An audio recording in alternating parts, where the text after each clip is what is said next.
Oi, mãe. Espero que a senhora esteja bem. Hoje eu quero te contar uma coisa que talvez eu não diga com tanta frequência. Às vezes parece que estou distante, mas é porque estou enfrentando as batalhas do dia a dia, tentando crescer e me tornar a pessoa que você sempre acreditou que eu poderia ser. Eu sei que às vezes eu pareço ocupado demais, mas a verdade é que cada desafio que enfrento, eu enfrento com um pedacinho da sua sabedoria.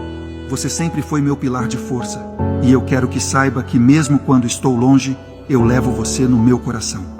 Cada sorriso que dou, cada conquista que celebro, tudo tem um toque seu, mãe.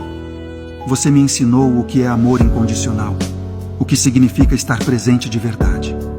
Então, sempre que precisar de mim, eu estarei aqui. Isso não é só uma promessa, é uma certeza.